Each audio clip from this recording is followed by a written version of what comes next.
Salam əziz izləyicilər. Demək, Güvən nəşrlərinin 11 yanvar 2026-cı ildə blok fənləri üzrə keçirdiyi sınaq imtahan suallarının izahlarına baxaq. Videonu bəyənməyi, kanala abunə olmağı unutmayaq. Demək, baxıram birinci suala. Deyir, aşağıdakılardan hansı doğrudur? Demək, birinci suala baxsaq. Baxın, burada görünür ki, həmin xassə təbii ki, bir-birinə doğru deyil.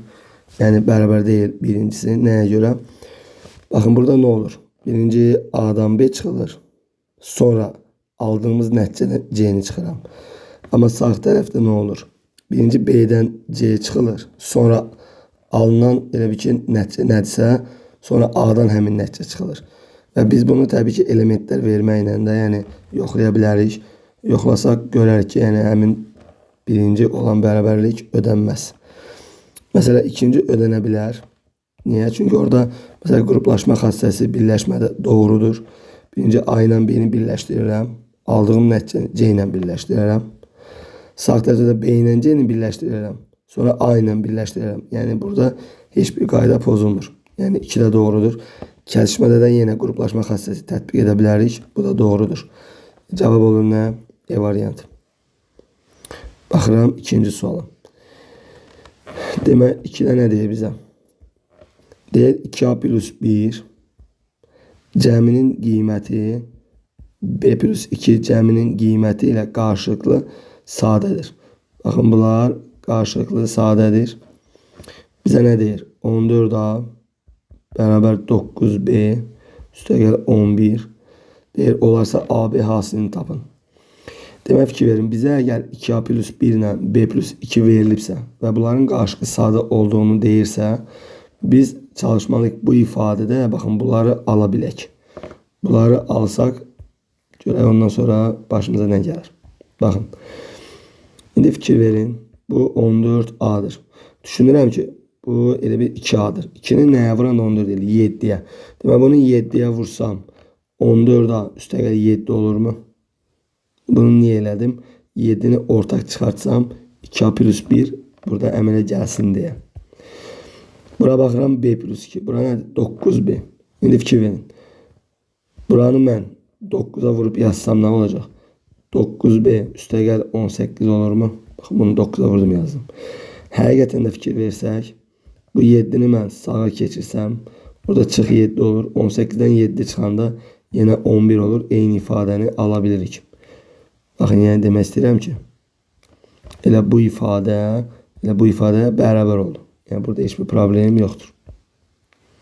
Yəni, qısacası bunun sağına və soluna 7 əlavə eləmiş oldum. Solda 7 əlavə elədim, sağına da 7 əlavə elədim. Və bərabərlik təbii ki, dəyişməz. Niyə 7 əlavə elədim? Buradan göstərdim onu. İndi baxın, burada ortaq nə var? 7 var. Və 7'ni çıxarıram. Olur 2A plus 1. Buradan da 9'u çıxartsaq. B plus 2. İndi fikir verin. Əgər 2A plus 1 ilə B plus 2 qarşılıqlı sadə ədədlərdirsə, onda 9 ilə 7 də təbii ki, qarşılıqlı sadə ədəddir. Onda nə olmalıdır? Qarşılıqlı olaraq 2A plus 1 9'a bərabər olmalıdır. B plus 2 isə 7'yə bərabər olmalıdır. Nəyə görə? Çünki 7'ni 9'a vuranda 63 eləyir. 9'a 7'yə vuranda 63 eləyir. Baxın, burada 7 ilə 9 ixtisar geçsəydi, bunları ixtisar eləyib ondan sonra deməliydik. Çünki qarşılıqlı sadə deyir bizə. Buradan 2A bərabərdir 8 olur, A olur 4. Buradan da B olur 5. Və mənə nə deyir? AB hasilini tap deyir. 4'ü vururam 5'ə olur 20. Cavab 20 olur, B variantı. Növbəti baxıram 3-cü suala. Demək, 3'də bizə sinus alfa vur kosinus alfa vurulsun tangens alfa vur kotangens alfa verilib. Deyir, ifadəsini sadələşdirin. Baxın, tangens vur kotangens bu eyniliyə görə mənə verdi 1. Qaldı nə? Sinus alfa vur kosinus alfa. Baxıram, variantlarda sinus alfa yoxdur. Bunu görəndə alımıza nə gəlir? 2 qat arqument. Sinus 2 alfanın açılışı gəlir. Sinus 2 alfanın açılışı necədir? Bakın sinüs 2 alfa beraber 2 vur sinüs alfa vur kosinüs alfa. Demek bakıram burada 2 olsa bu düstur işime yarayar. Şimdi burada 2 yoktu bizde. Neyin yerəm? 2'de 1 vurulsun 2 yazaram. Ve bunu sinüs 2 alfa olduğunu düşünərəm. Onlar 2'de 1 vurulsun sinüs 2 alfa. Cevap oldu ne? Bu şekilde. Yani 0.5 0.5 sinüs 2 alfa olur B variantı. Növbəti baxıram 4-cü suala. Demək 4'də D sxemdə verilmiş A ve B nöqtələrindən keçən xətti asılığı müəyyən edin. İndi fikir verin. Burada ne baş verir? Bakın A nöqtəsinin koordinatları nədir? X-i -1, Y 4. B nöqtəsinin koordinatları nədir? 3, Y 2. Yani bize demək istəyir bu nöqtədən keçən düz xəttin tənliyini yaz. Bakın düz xəttin tənliyi nədir? Y bərabər Kx plus B'dir. Bu nöqtə və bu nöqtə bu funksiyanın qrafiki üzərindədirsə, yəni bunun qrafiki bu nöqtələrdən keçirsə, demək ki X-i yenə -1 verəndə Y 4 olmalıdır mütləq. Gəlirəm bu tənlikdə harda X gördüm yerine -1 yazsam. -1 vur K üstə gəl B bərabər Y olacaq 4. Bu nöqtəni nəzərə alsam X-a 3 versəm 3K üstə gəl B bərabər 2. Bakın yukarıdan aşağı çıksam B'ler gelir. -K çıx 3K. Neçə eləyir bizə? -4K. 4'ten 2 çıxdım 2. Buradan K oldu -4'də 2, -2'də 1. Bakın K'nı tapdım -2'də 1. Şimdi gəlirəm burada K'nı yerine -2'də 1 yazaram. B'ni taparam. Veyahut da burada fərq yoxdur. Mesela burada yerine yazaram. 3'ü vururam -2'də 1 olur. -2'də 3. Üstə gəl B bərabər 2. Buradan da B beraberdir. 2 üste gel 2'de 3. B'de olur ne? 2 tam 2'de 3. Bu ne çelir? Demek o da olur 3 tam 10'da 5 olurdu. Demek gəlirəm bu funksiyada K'nı ve B'ni yerine yazıram. K bizde -2'de 1'dir. Yani -0.5 X. Üstə gəl B'də nə? 3 tam 10'da 5. Demək, həmin funksiyanın qrafiki baxın budur. Daha doğrusu grafikin həmin nöqtədən keçən funksiya baxın budur. Bu da nə oldu? -0 tam 10'da 5x üstə gəl 3 tam 10'da 5 E variantı. Demək, növbəti baxıram 5-ci sual.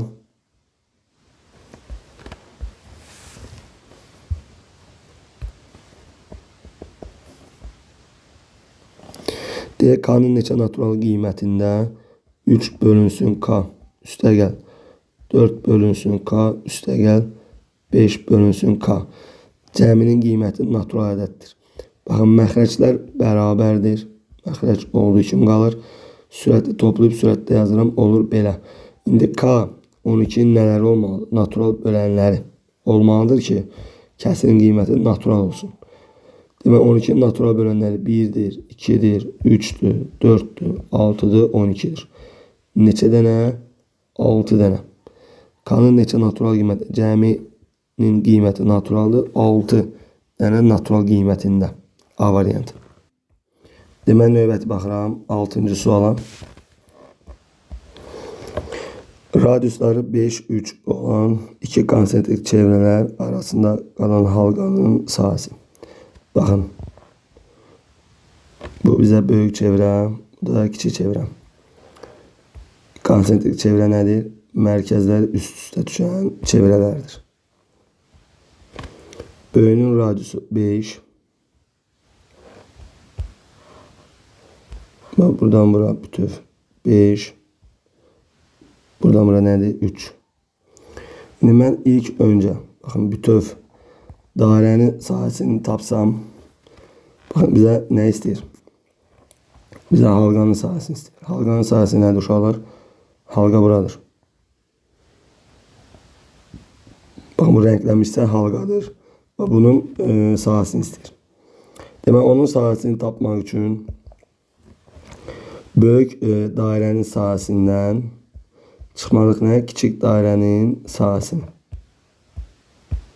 Düzdürmü?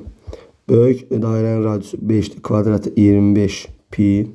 Çıxasın kiçik dairenin radiyusu 3'tür. Kvadrat 9. O da pi. Bu da olur 16 pi. Bakın renkli ise halqadır. Həmin halqanın sahəsi olur 16 pi. D variantı.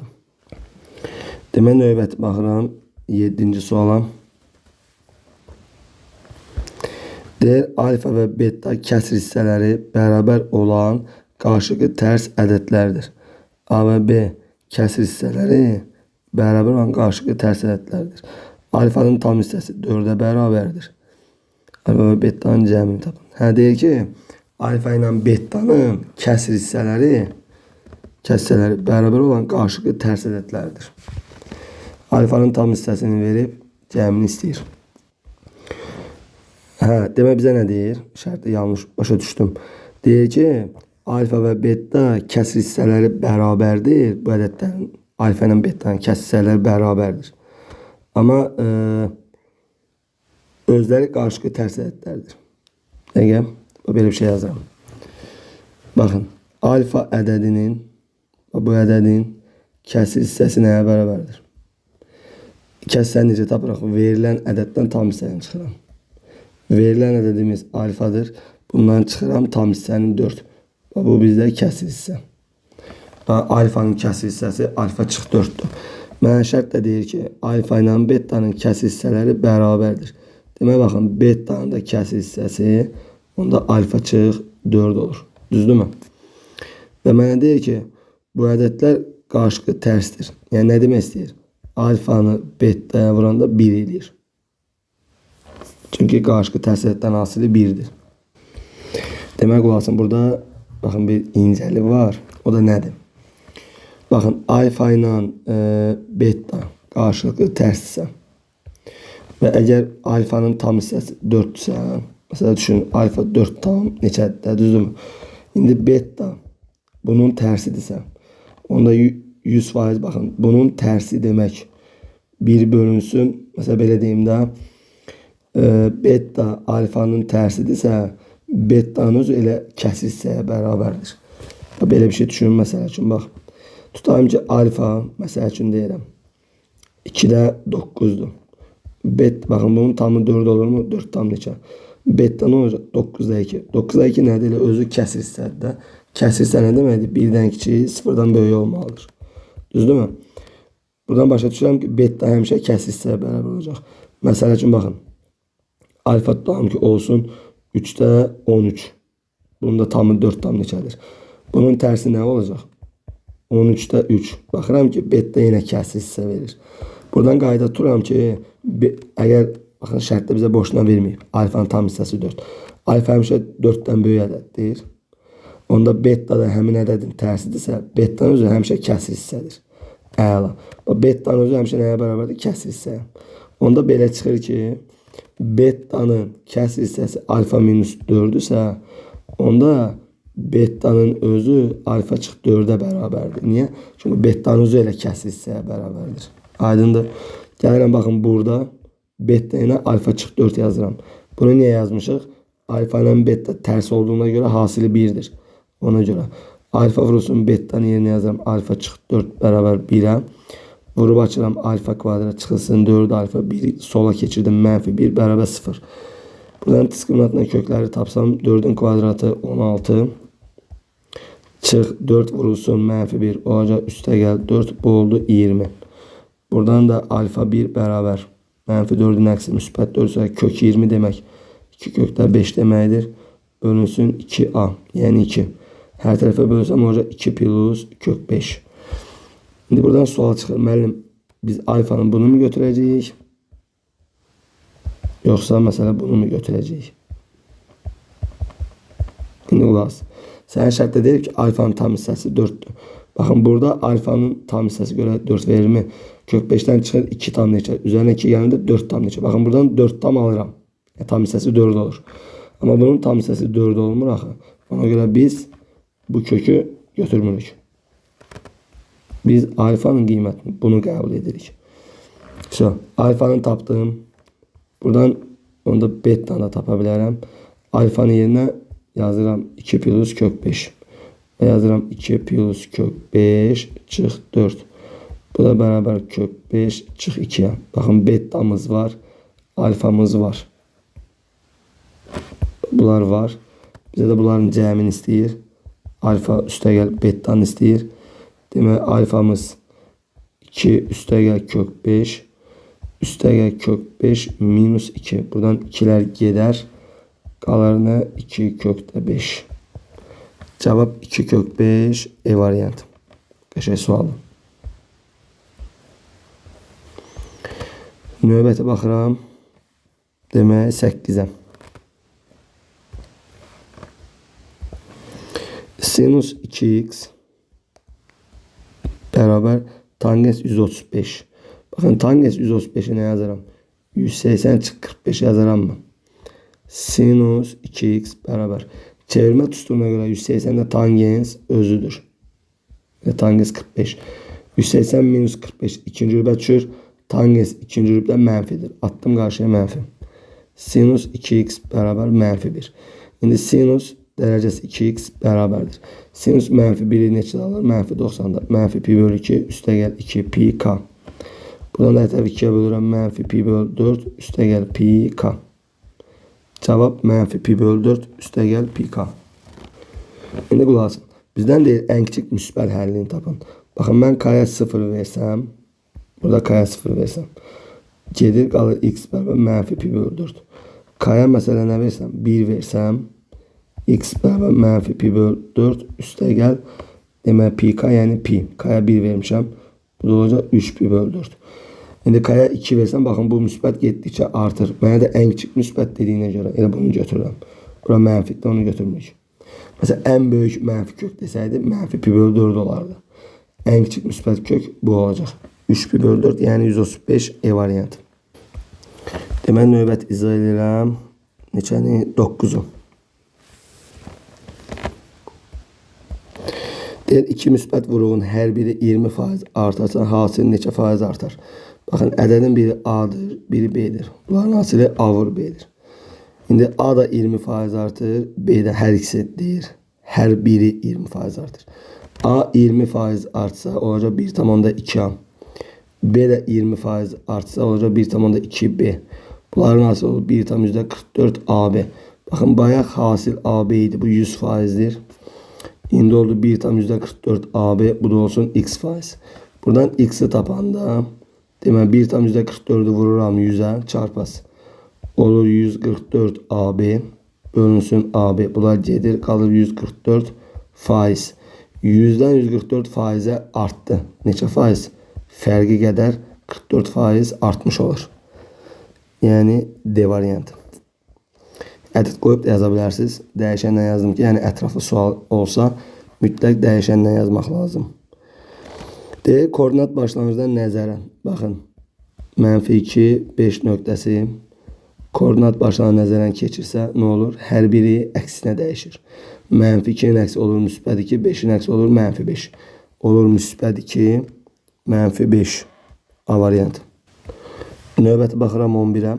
Aşağıdakilerden hansı sonsuz sayıda həlli olan tənklə sisteminin K parametridir, həllərindən biridir. Demək bax, sonsuz sayıda həll olması üçün nə olmalıdır? Demək A1'in A2 nisbəti bərabər olmalıdır. B1'in B2 nisbəti bərabər olmalıdır. C1'in C2 nisbəti. Yəni A nədir? X'in əmsalı. X'in əmsalı 1 bölünsün X'in əmsalı K. Bərabər olmalıdır. Y'nin əmsalı K bölünsün Y'nin əmsalı 4. Bərabərdir -1 bölü 2'ye. Demək baxın bu da buna bərabər olmalıdır. Bu da buna bərabər olmalıdır. Bir dəfə bu ikisini bərabər götürürəm. Çarpaz eləsəm olur -K bərabərdir 2'ye. Belə çarpaz aparıram oradan. Demək K oldu nə? -2. Həqiqətən də burada K'ya -2 yazsam X'ə yenə -2 ilə bir alıram mı? Bəli. K nə oldu? -2. Yəni bu ikisini bərabər götürüb yaza bilərsən, fərqi yoxdur.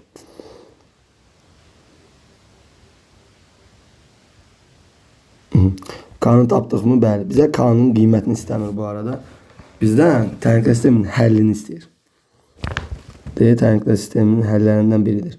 Aparıram K'ya -2 yazıram. X çıxılsın 2Y bərabər -1. mənfi 2x üstə gəl 4y bərabər 2. Onsuz da baxın bu tənlik elə bu tənliyə bərabərdir.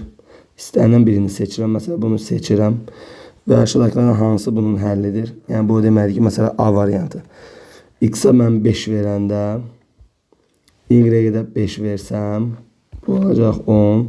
5-dən 10 çıxanda mənfi 5 olur. Mənfi 1-ə bərabərdirmi? Xeyr. Və bu ödəmir. Baxın A ödəmir. B-yə baxıram. Məsələn X-a 4 versəm Y-ə 4 versəm 4-dən 8 çıx mənfi 4. Bizə mənfi 1 olmalıdır. Bu da ödəmir. Sonra məsələn nə versəm 3 versəm X-i yenə 3 yazıram. Çıxılsın 2-nə 3'ə vururam 6. Bu mənfi 3 olur. Bu da ödəmir. Mesela 2 versem X'a 2 yazıram. Y-də 2 verəndə bu da 4 olur. 2-dən 4 çıxan mənfi 2. Bu da ödəmir. 1 versem X'a 1 verirəm. Y-də 1 verəndə 2 olur. 1-dən 2 çıxanda mənfi 1 olur. Bir də baxan kimi onsuz da görünür. Sadəcə göstərdim ki, yəni biləsiz oldu E variantı. Baxıram 12'yə. Demək 12'də mənə deyir ki, x1 bərabərdir 3'ə. Xn plus 1 bərabər 2xn minus 1. Baxın, bu hər hansı bir ardıcıllıqdır. Məsələn, ədədi silsilə deyil, həndəsi deyil. Bizə x1 verilib. x1 verildiyinə görə harada n gördüm 1 yazıram. N'ə 1 yazsam burada 2 olacaq. Olur x2 bərabər 2, x1 çıx 1. x1'i verib bizə 3. Burada nəzərə alsam 2'ni 3'ə vururam 6 çıx 1 oldu 5. İndi nə lazım mənə? X3 lazımdır elə ki bizə. İndi N'ə 2 verirəm burada. N'ə 2 versəm olur x3. 2 vurulsun x2. Harada n gördüm 2 yazıram. Çıx 1. x2 nəyə bərabərdir? 5'ə. Burada gələm x2'yə 5 yazıram. 2'ni 5'ə vurdum 10. Çıx 1 oldu 9. Məndən də 3-cü həddi istəyir. Elə 9'dur C variantı. Növbəti baxıram 13-cü suala.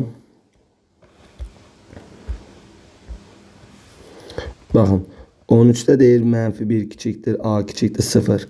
Olarsa aşağıdakı hansının qiyməti ən böyükdür? Şuralar burada, yəni nə formada baxın. Məsələn, A-ya verirəm ton bir dənə mənfi 2'də 1. Məsələn, A variantında. A üstü 5'dir, düzdürmü? A-ya mənfi 2'də 1 versəm, qüvvət təkdir deyə mənfi çıxacaq. 2 üstü 5 olur, 32, sürət 1. Baxın, B.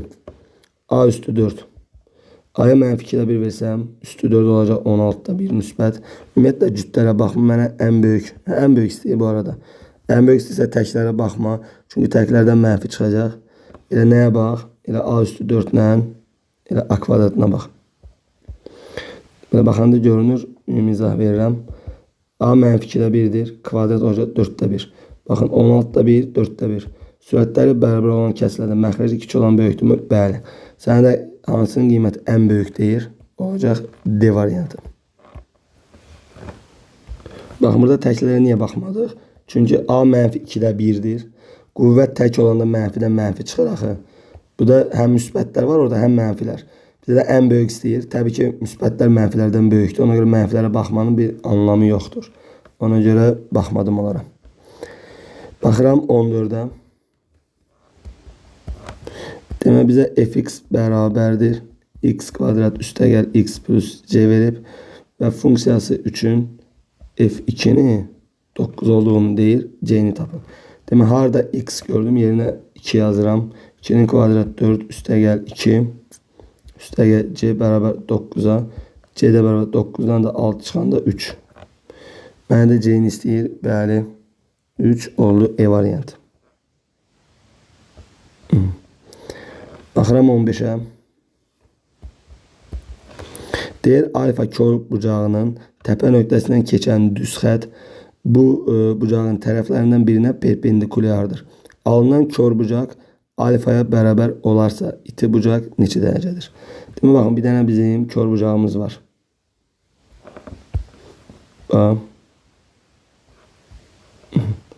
Yəni kör bucağımız var. Mənə deyir ki, bu kör bucağın təpə nöqtəsi birisi də buradır. Mesela A, O, B. Burada bucağın təpə nöqtəsi O nöqtəsidir. Deyir təpə nöqtəsindən keçən düz xətt bu bucaqların tərəflərindən birindən perpendikulyardır. Məsəl üçün tərəfin biri buradır, biri burada. Məsələn, bir dənə bu təpədən bir düz xətt keçirirəm, tutam ki, belə. Və bu düz xətt tərəflərin birinə perpendikulyardır. Yəni mənə bunu deyir. Alfa bura bütövdür. Alfa yazıram. Bura bütövdür. Alfa. Düz xətt deyir, bu bucaqların tərəflərindən birinə perpendikulyardır. Alınan kör bucaq alfaya bərabər olarsa, iti bucaq neçə dərəcədir? Baxın, burada şəkili tamamlayayım. Əslində bu belə getməlidir. Çünki mənə deyir ki, təpədən keçən düz xətt. Bu düz xətt keçdi təpədən. İndi qulaq as. Burada nə əmələ gəlir? Deyir, təpədən keçən düz xətt bu bucağın tərəflərindən birinə perpendikulyardır. Məsələn, bunu bura perpendikulyar götürdük. Onda belə çıxır ki, burada perpendikulyardır. Bu belə. Burada deyir, alınan kör bucaq da alfaya bərabərdir. Burada başqa alınan kör bucaq haradır? Baxın, burada demək, buradan bura alfa. Fikir verin, buradan burada alfa idi onsuz da. Burada 90. Bura bütöv 360 değil. Demək, alfa üstəgəl 90 olacaq 360. Buradan 2 alfa bərabər 270. Alfa bərabər 135. Məndən nə istəyir? İti bucaq. Baxın, iti bucaq da burada. İti bucaq buradır. İndi bura bütöv 135 ise, bura 90 ise, bura nə düşür? 45 düşür. Bizə də iti bucaq istəyir. Cavab olur C variantı. Növbəti baxıram 16'yam. D tərəfi 6 olan düzgün 6 bucaqlının iki paralel tərəf arasındakı məsafəni tapın. Demək, düzgün 6 bucaqlı çəkirəm. Bu olsun bizdə düzgün 6 bucaqlı. İki paralel tərəfi. Məsələn, burayla, baxın, bizə burayla buranın arasında məsafə istəyir. Və bu düzgündür. Düzgündürsə, baxın, nə edirəm? Baxın, mənə buranı istəyir də. Bura 90, 90. Tərəf 6'dır. 6, 6, 6. Fikir ver. Mənə bir ki, buranı istəyir. Haş yazıram bura. İndi, düzgün 6 bucaqlı da hər bir daxili bucaq 120 olur mu? Hardan bilirik? Baxın, bir xarici bucaq bərabərdir 360 bölünsün tərəflərin sayına. Düzgün çox bucaqlı da. Bu oldu 60 dərəcə. Xarici bucaq 60 ise daxili bucaq nə olur? 120. Və hər birində də 120 təbii ki. İndi biz bilirik ki, bu bərabər yanlış bucaqdır. Görürəm. Bərabər yanlış bucaqda 120'nin qarşısında duran tərəf yan tərəflərdən kökdə 3 dəfə böyükdür. Müəllim, bu qayda yadıma düşmür. Başqa necə tapa bilərəm deyirsənsə, başqa da belə tapa bilərsən. Bərabər yanlı olduğuna görə buradan bir hündürlük çəkirəm. Bunu silim. İndi bax, 120 də bu hündürlük həm edirəm, təm böləndə 60-60. Burada 30. 30'un qarşısına kat et. Betonumuzun yarısı. Yəni 6'nın yarısı. Burada 3. 60'ın qarşısına kat et də 30'un qarşısında olan kat etdən kökdə 3 dəfə böyüdü. Bu oldu 3 kök 3. Burada təbii ki 3 kök 3 olur median. Bütün oldu 6 kök 3. Təbii ki burada 6 kökdə 3. Mənə nə deyir? İki paralel tərəfi arasında məsafə. Bu da iki paralel tərəfdir. Bunların arasında məsafə oldu nə? 6 kök 3 D variantı. Sonra nəyə baxırıq? 17'ye. Deməyə baxın. AB bərabər 4 verib. A plus B'nin kvadratı çıxılsın A çıx B'nin kvadratı. İfadəsində qiymətini tapın. Demək, fikir verin.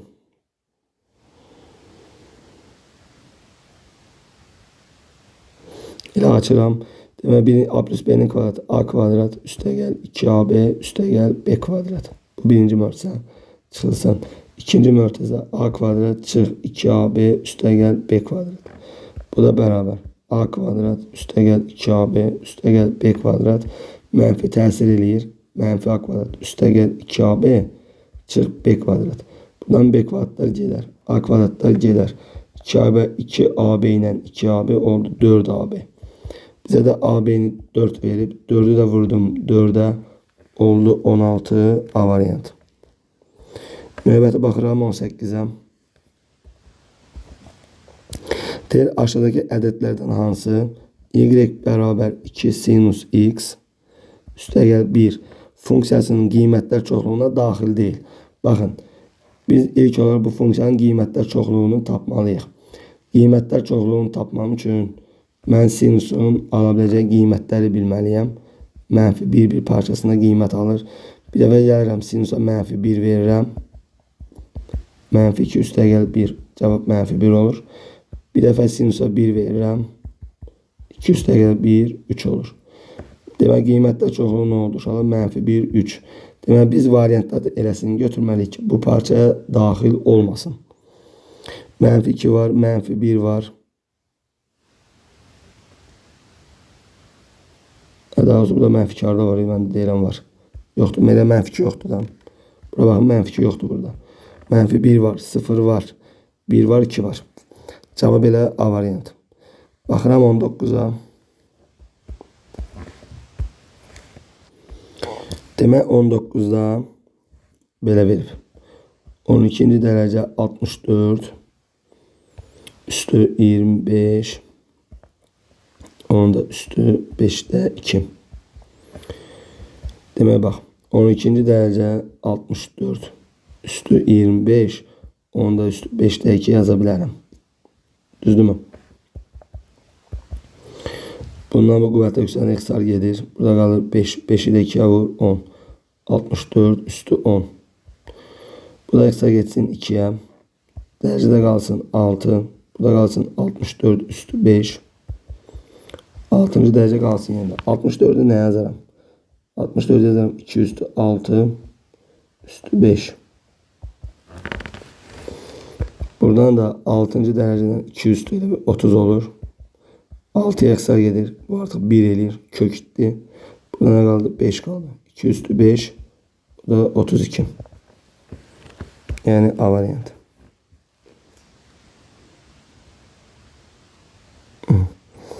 Baxıram 20'yə. Deyir ABC'də ACB 90. Demək belə bir şəkil. Demək A C B. Burada D. Bura 10, bura 8. Aha. Mənə deyir ki BAC BAC alfa üstəgəl BDC. Bura demək onun cəmi 90. Burada beta olsun. Demək alfa ilə beta'nın cəmi 90'dır. Məndən BC istəyir. İndi qulaq asın. Demək ki baxın alfa ilə beta'nın cəmi 90'dırsa onda mən baxın buraya bütöv beta deyə bilərəm. Bura bütöv beta deyə bilərəm. Niyə? Bura 90'dırsa bu böyük düz bucaqlı 3 bucağa görə baxsam bura alfa, burada beta olmalıdır ki cəmi 90 eləsin. Bütöv 180 eləsin. Düzdürmü? İndi burada nə görürük? Burada oxşarlıq görürük mü? Hardan? Bax, alfa böyük düz bucaq 3 bucağın bucağıdır. Yox, alfa nə yox. Bax, 90 həm böyüyünün bucağıdır. Həm də baxın bunun bucağıdır. Bax belə. Düzdürmü? Həm böyüyün həm kiçiyinin. 90 hər ikisinin bucağıdır. Böyüyünün bucağı beta, kiçiyinin bucağı beta. So, 2 dənə artıq bucaqlar bərabərdirsə artıq biz bunları oxşar deyə bilərik. Baxın bu sarı ilə göy olan bucaqlar oxşardır. Baxın bizə nə lazım? BC. BC də yazıram X. Baxın böyük 3 bucağa görə alfanın qarşısı X'in. Kiçik 3 bucağa görə fikir verin. Demək böyüyə görə bura alfa, bura beta, bura 90'dır. Kiçiyə görə bura beta, bura 90'dırsa demək ki bura alfadır. İndi böyükdə alfanın qarşısı X'in, kiçikdə alfanın qarşısı 8'ə nisbədir, bərabərdir. Böyükdə məsələn 90'ın qarşısı yoxdur da, nə edirəm onu? Böyükdə beta'nın qarşısı bütöv neçə? 18'ə. Beta'nın qarşısı bütöv 18'in, kiçikdə beta'nın qarşısı X'ə nisbədir. Bu da çarpaz yerində X kvadrat 144'dür. X oldu 12. Sənə də BC-ni istəyir. BC də X-dir. O da oldu 12. D variantı.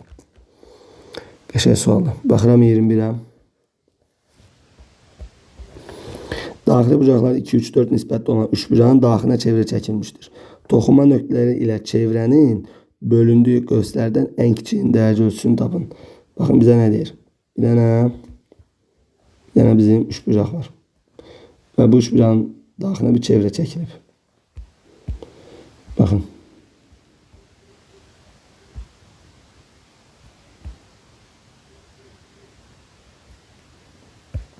Böyle bir çevre var.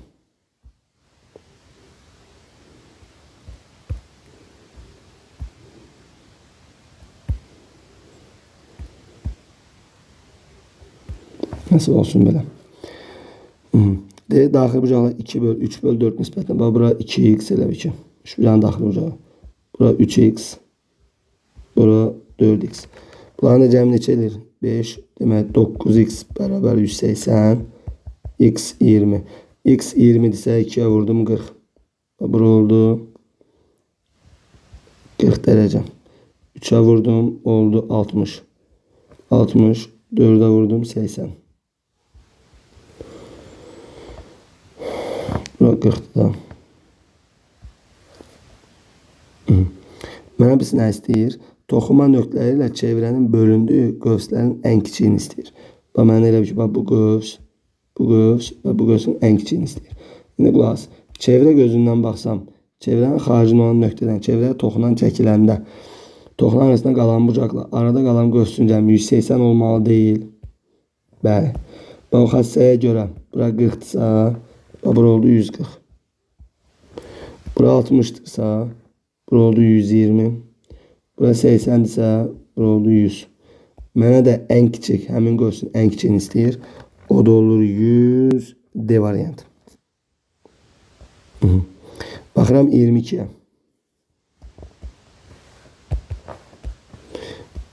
Demək 22'de deyir ki 7x minus 17 ifadəsinin qiyməti 3x plus 13 ifadəsinin qiymətindən böyük olarsa. Demək bu böyükdür. Onun qiyməti ondan böyükdür. X'in ən kiçik tam qiyməti istəyir. Demək 7x çıxılsın 3x böyükdür 17 üstə gəl 13. Buradan 4x böyükdür 30. X böyükdür 7,5. 7,5'də ən kiçik qiymət oldu 8. Bizə də yəni ki orada ən kiçik demək tam qiymət istəyir. O da olur 8 C variantı. Növbəti baxıram 23'ə. Demək sinus alfa vur kosinus alfa bərabər 3'də 1 verib. Demək bizdən sinus alfa vurulsun tangens alfa. Tangens yine yazıram sinus böl kosinus üstə gəl.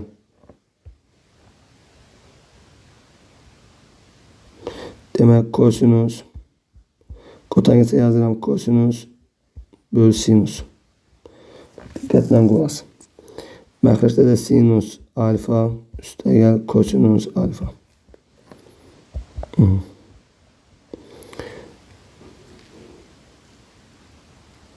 Demək burada nə baş verəcək? Bax, qulaq asın. Kəsirin sürətini də məxrəcini də biz nəyə vururam? Sinus kosinusa vururam. Bax, kəsirin sürətini də məxrəcini də sinus kosinusa vururam. Bax, sürətdə məxrəc edib ki, bax, buna vururam. Dinləyin də. Bax, bunu mən sinus kosinusa vursam, oradan kosinuslar ixtisar gedəcək. Qalacaq bir dənə sinus. Belə üçün də. Bax, sürəti də buna vururam, məxrəci də. Bax, bunu vurdum buna. Buradan kosinuslar ixtisar getdi. Qaldı 3 dənə sinus. Oldu nə? Sinus kubu alfa. Üstə gəl. Bax, bunu götürürəm, vururam buna. Burada yine sinüsler geçse 3 tane kosinüs kalır. Oldu kosinüs kubu alfa. Bakın məxrəci də bunu vuranda bir ki sinüs alfa kosinüs alfa buna vuranda olacaq nə? Sinüs kvadrat kosinüs alfa. Elə saxla, elə vurma. Elə onu bütöv saxla. Öyle qulaq as. Bax, məxrəci bütöv vurdum. Mörsədə saxladım. Bax, sürəti də buna vurdum. Məxrəci də vurdum. Məxrəci bütöv vurdum, saxladım. İndi dinlə məni. Sürətdə eyniliyə görə, daha doğrusu müxtəsərin düsturuna görə, olacaq sinus alfa üstəgəl kosinus alfa. Kubla cəmi açıram. Birincinin kvadratı. İkincinin kvadratı çıxılsın hasilinin əksi. Sinus alfa, kosinus alfa da burada. Məxrəcdə də sinus alfa, kosinus alfa vurulsun. Sinus alfa üstəgəl kosinus alfa. Bunlar ixtisar gedir. Bax, sinus kvadrat üstəgəl kosinus kvadratının yerinə yazıram 1 çıxılsın. Sinus alfa vur kosinus alfanın bizə nə verib? 3'də 1 verib. Bax, burada gətirirəm. Hasilin yerinə yazıram 3'də 1. Düşdüm məxrəcə. Burada da hasilin yerinə yazıram 3'də 1. Düzdür? Bəli. Sürət oldu 3'də 2. Məxrəc oldu 3'də 1. Bu üçündə bu 3 ixtisarda qaldı 2. Burada cavab olur 2. Baxıram 23'ə. Daha sonra 24'ə. Burada inşallah ki mexanik səhvlik eləmədik. Baxıram 24'də nə deyir? Demək, bir dənə belə bir trapesiyamız var. Və buradan diagonallar.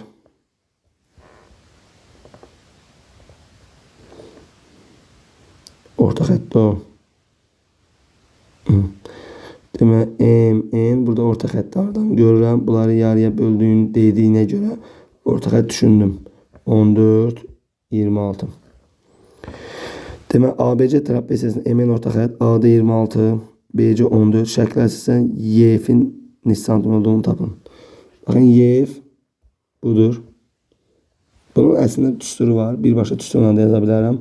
Tutan ki, düstursuz da düşünə bilərsən. Bax, qulaq as. Əgər bu orta xətdirsə, bax, dinlə. Baxın, bu üçbucağa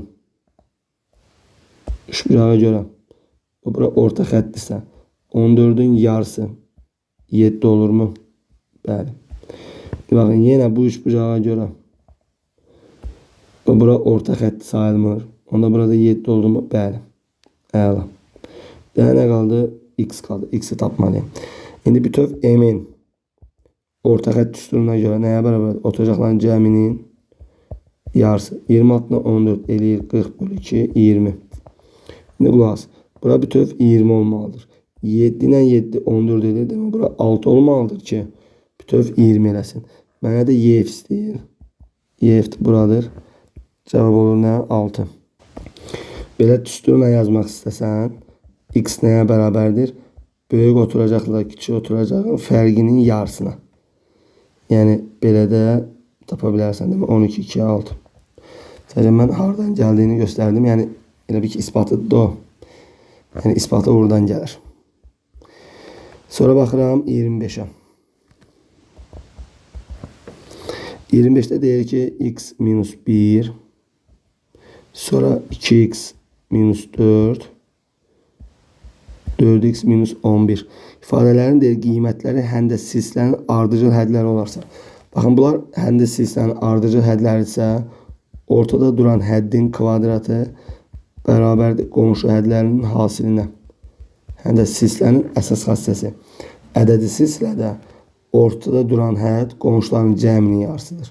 Həndəsidə də ortanın kvadratı bərabərdir qonşuların hasilinə. İndi bunu açsaq, olur 4x kvadrat çıxılsın. Demək, 16x üstəgəl 16 bərabər. Buranı vurub açıram. Demək, 4x kvadrat. Demək, çıx 11x, çıx 4x. Çıx 15x üstəgəl 11. Bunlar gedər. Mənfi 16 üstəgəl 15. Eləcə mənfi x. 11'dən də 16 çıx. Mənfi 5. X bərabər 5. Səndən elə x istəyir. Cavab oldu 5. Növbəti baxıram 26. Demək, üçbucağın bir təpəsinə çəkilən hündürlüyü bu təpədəki bucağı 20-40 dərəcə iki bucağa ayırır. Bu üçbucağın kiçik daxili bucağının dərəcə ölçüsünü tapın. Bir dənə belə bir üçbucaq. A, B, C. Bir təpəsinə çəkilən hündürlük. Bu təpədəki bucağı 20 dərəcə və 40 dərəcə. 20 dərəcə və 40 dərəcə. 20, 90. Bura düşdü nə? 70. Çünki cəmi 90 eləməlidir. Bura 40 ise burada 50.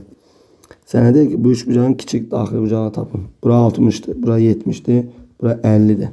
Demək, ən kiçiyi nədir? 50 dərəcə. Belə. Sonra baxıram 27'yə.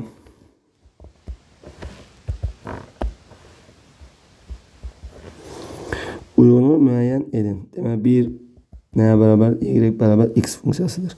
D cüt funksiyadır. Xeyr, tək funksiyadır. Niyə? X'in əks qiymətlərində y əks alır. Tək funksiya.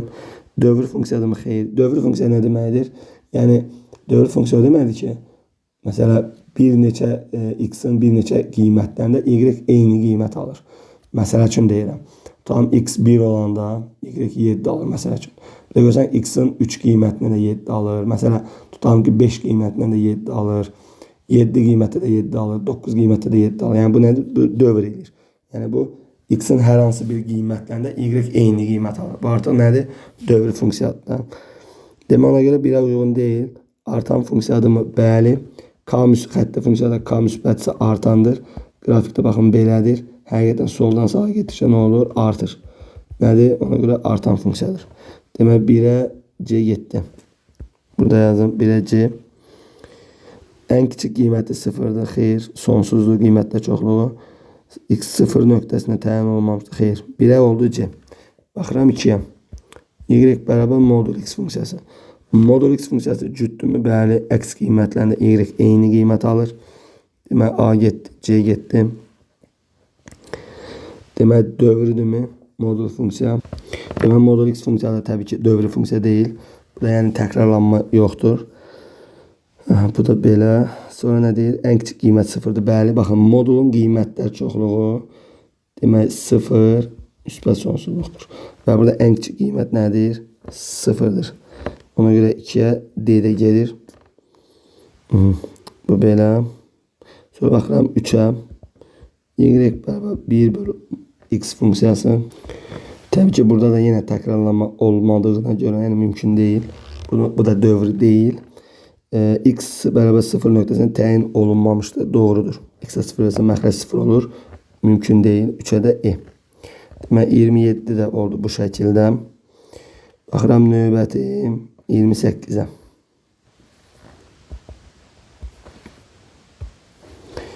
28'də iki paralel düz xəttin üçüncü xətlə kəsişməsindən alınan xarici bir tərəfli bucaqların fərqi cəminin 0,4 dövrdə 8 hissəsinə bərabərdir. Bu bucaqların kiçiyini tapın. Demək, iki paralel düz xət çəkdim. Və üçüncü düz xət bunları kəsdi. Mənə deyir ki, alınan xarici bir tərəf. Baxın, xarici bir tərəf haradır? Burada da. Bura alfa olsun, bura beta olsun. Xarici bir tərəf bucaqların cəmi nədir? 180. 1 iti 1 2 or.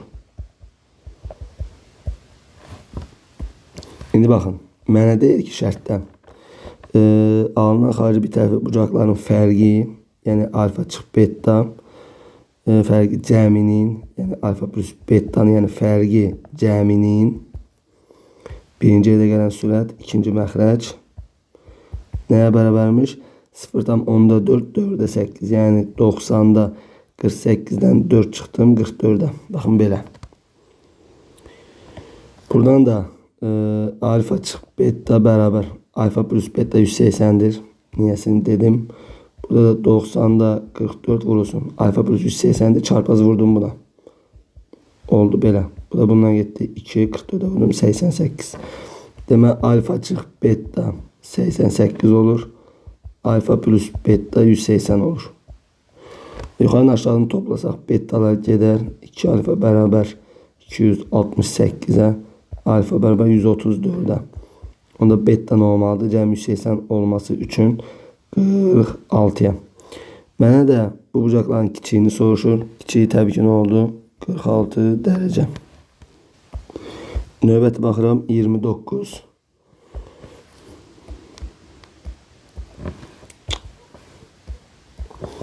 Deməli, K-nın hansı qiymətdən tənqid sisteminin həlli x və y ədədlərinin hasili ən kiçik qiymət alır. Deməli, baxın, bizə x, y-in ən kiçik qiymətini istəyir. Elə mi deyir? K'nın deyir hansı qiymətində x, y hansı ən kiçik qiymət alır? Aha. Demək 2x minus 3y bərabər mənfi k. X minus y bərabər 1. Mən nə edirəm? Aşağını vururam 2'ye. 2x minus 2y bərabərdir 2'ye. Baxın bundan bunu çıxıram. Çıxanda 2x'lar gedər. Mənfi 3y'dən mənfi 2y çıxanda burada 2 mənfi qarşı-qarşı olur. Müsbət 2y. Mənfi 3 müsbət 2. Mənfi y. Yuxarıdan aşağı çıxıram. Mənfi k çıxır 2. Y bərabər k plus 2. Baxın buradan y'yi tapdım. Gətirəm məsələn burada yerinə yazıram. Buradan da x bərabər olur. Baxın y sağa gələ müsbət y olur axır. 1 üstə gəlir k plus 2 olur. Bu da k plus 3 olur. Demək y var, x var. Bizə deyək ki x-in hansı qiymətində, k-nın hansı qiymətində x, y hansı ən kiçik olur. X-in qiyməti k plus 3, y-in qiyməti k plus 2. Bunları vurub açıram. K kvadrat üstə gəl 3k üstə gəl 2k oldu 5k üstə gəl 6. Qulaq. İndi mənə deyir ki k-nın hansı qiymətində. Baxın bu bizə nə oxşayır? Çünki bunun ən kiçik qiyməti var və deyir ki mənə k-nın hansı qiymətində bu ən kiçik qiymət alır. Dəyişənin hansı qiymətini ən kiçik qiymət alır deyirsə m bərabərdir mənfi b böl 2 at üstündən gedirəm. Ən kiçik qiymətini sorsaydı n-dən gedərdim. 4a çıxıb b kvadrat böl 4a ilə. İndi burada mənfi qarşıda b nədir? B 5'dir. A 1'dir. 2'ye vurdum 2. Oldu mənfi 2,5. Demək cavab olur. K-nın hansı qiymətinə dediyinə görə mənfi 2,5 qiymətinə deyirəm. Başqa cür necə yaza bilərik? Belə. K kvadrat üstə gəl 5k üstə gəl 6. Baxın burada ən kiçik qiymət alması üçün mən bunu nəyəsə kvadrat formatına salmalıyam. Nəyin kvadratı k kvadrat eləyir k-nın. K-nı vurdum 2'ye 2k. 2k'nı nəyə vursam 5k eləyər müsbət 2,5'ə. Birincinin kvadratı var. 2 misli var. Bu eləyir 6,25. 6 olması üçün çıxmalıyam 0,25'i. Bax mənə ən kiçik qiymət desəydi budur. Bunu buradan üstünə necə tapırıq? N ilə tapırıq. 4a çıxıb b kvadrat böl 4a. Bu şəkildə də tapa bilərsiniz. Fərqi yoxdur. İndi baxın. K-nın hansı qiymətlə bu ən kiçik qiymət alacaq? K-nın hansı qiymət deyəndə bu buranın 0 eləyən qiymət olmalıdır. Çünki kvadrat nə qədər kiçik olsa kiçikdən 0,25 çıxsam o qədər kiçik olar qiymət. Ona görə buranın 0 eləyən qiyməti, oranın da 0 eləyən qiyməti yenə mənfi 2,5 olur. Yəni belə. Sonra baxırıq. Sonuncu sualımız ispat sualı. Demək baxın 30'da katitləri AB verib, düzbucaqlı, üçbucaqda hipotenuzda çəkilən hündürlük verib. Bizə 1 böl h kvadrat bərabər 1 böl a kvadrat üstə gəl 1 böl demək b kvadrat üstün ispat eləməmizi istəyir. İndi baxın bir dənə düzbucaq, üçbucaq çəkim. Bunun kateti a, b, c. Düzdürmü? Baxın biz bu ifadənin hardan gəldiyini göstərməmiz lazım. İndi düzbucaqlı üçbucağa görə sahə düsturu AB bölü 2 deyilmi? Katetlərin hasının yarısı. İndi mən hipotenuza hündürlüğü çəksəm, h orada hipotenuza çəkilən hündürlükdür. Digər sahə düsturu 2'də 1 CH deyilmi? Baxın bu da sahəni verir. Katetlərin hasının yarısı. Bir də hündürlük və həmin hündürlüyə çəkilən daha sonra tərəf və tərəfə çəkilən hündürlük hasının yarısı sahəni verir. Demək bunlar bir-birinə bərabərdir. Buradan 2'lər ixtisar gedər. Buradan nə alaram? H bərabərdir. Demək AB bölgəyə alaram mı? Bəli. İndi qulaq asın. Burada H nəyə bərabərdir? Daha sonra H bərabərdir AB bölünsün. Uşaqlar C nədir bizdə? C bizdə hipotenuzdur. Yəni Pifagora görə C kvadrat bərabərdir A kvadrat üstə gəl B kvadratdan. Buradan elə gəlin hər tərəfini kvadrata yüksəldək. Orada kvadrat gördüyümə görə hər tərəfi kvadrata yüksəldirəm. Çünki C kvadrat əmələ gəlsin deyə. H kvadrat bərabərdir.